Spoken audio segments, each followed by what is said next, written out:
ആദ്യമായിട്ട് തെയ്യരംഗത്ത് വരുന്നത് ഈ ആടിവേടൻ തെയ്യം കെട്ടിയിട്ടാണ്. എരമംഗലം തറവാട്ടാർ നടക്കുന്ന പ്രദേശത്താണ് ആദ്യമായിട്ട് ഞാൻ തലപ്പാളി വെച്ചത്. അതിനുശേഷമാണ് തെക്കുംകര കർണമൂർത്തിയുടെ പരിധിയിൽ വരുന്ന നമ്മുടെ ജന്മദേശത്ത് നിരവധി തെയ്യങ്ങൾ കെട്ടിയാടി. അതാണ് ആദ്യമായ തുടക്കം. ഞാൻ 23-ാമത്തെ വയസ്സിലാണ് ആചാരപ്പെട്ടത്. തെയ്യം രംഗത്ത് ഒരു 6 വയസ്സ് മുതലേ ഞാൻ ഈ തെയ്യ രംഗത്ത് അമ്മാൻ്റെ കൂടെ ഉണ്ടായിരുന്നു. അവിടുന്ന് ഇങ്ങോളം അമ്മാൻ്റെ കൂടെ ഒരുപാട് വർഷം തെയ്യം കെട്ടി. അമ്മാൻ ജീവിച്ചിരിക്കുന്ന സമയത്ത് തന്നെ എനിക്ക് ആചാരം കിട്ടി. അതൊരു മഹാഭാഗ്യമായിട്ടാണ് ഞാൻ കരുതുന്നത്.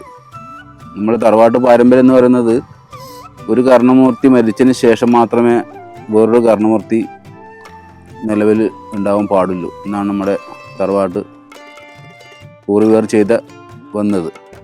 അപ്പോൾ അമ്മാനുള്ള സമയത്ത് തന്നെ എനിക്ക് അമ്മാൻ്റെ കൂടെ ഞാൻ ഇപ്പം പറഞ്ഞതുപോലെ ഒരുപാട് തെയ്യങ്ങൾ കെട്ടാനുള്ള ഭാഗ്യം എനിക്കുണ്ടായി. എൻ്റെ കുടുംബം എന്ന് പറയുന്നത് അച്ഛൻ, അമ്മ, ഏട്ടൻ, ഏച്ചി, ഭാര്യ, 2 കുട്ടികൾ. ഇതാണ് എൻ്റെ കുടുംബം.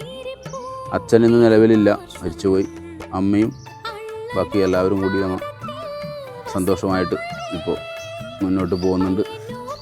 എല്ലാം ദൈവാനുഗ്രഹം പോലെ നടക്കട്ടെ എന്നാണ് ഇപ്പോഴും പ്രാർത്ഥിക്കുന്നത്. ഇപ്പം നമ്മുടെ ഈ 2025 മാർച്ച് 5 മുതൽ നടക്കുന്ന പെരുങ്കളിയാട്ടം രാമവില്ലങ്കഴത്ത് പ്രധാന ആരാധനാമൂർത്തിയായ പടക്കതിപതിയുടെ കോലം അണിയാൻ ഉള്ള ഭാഗ്യം തെക്കുംകര കർണമൂർത്തി ആയ എനിക്കാണ്. മറ്റ് ഭഗവതിമാരിലെക്കാട്ടും വ്യത്യാസമുള്ള ഒരു ദേവിയാണ് ഈ പടക്കതിപതി. അർദ്ധനാരീശ്വരി സങ്കല്പം എന്ന് പറയാം ആ ദേവിയിൽ. അതായത് ആണും രൂപമുണ്ട്, പെണ്ണു രൂപമുണ്ട്. അപ്പം ഈ 2 വ്യത്യസ്തമായ അണിയലങ്ങൾ നമ്മൾ ഉണ്ടാക്കണം. ആണ്ട് രൂപയിലെ താടിയും മീശയും, പെൺരൂപയിലെ മറ്റുള്ള അണിയാഭരണങ്ങളും ഈ പടക്കതിപതിക്ക് ആവശ്യമാണ്. അപ്പോൾ അവിടെ 2ാമത്തെ ദേവി എന്ന് പറയുന്നത് ആര്യക്കര ഭഗവതിയാണ്.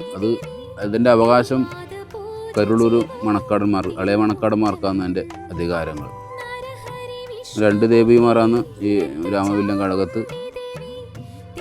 അവസാന ദിവസം 2 തിരുമുടിയാണ് പടക്കതിപതി, ആര്യക്കര ഭഗവതിയാണ്.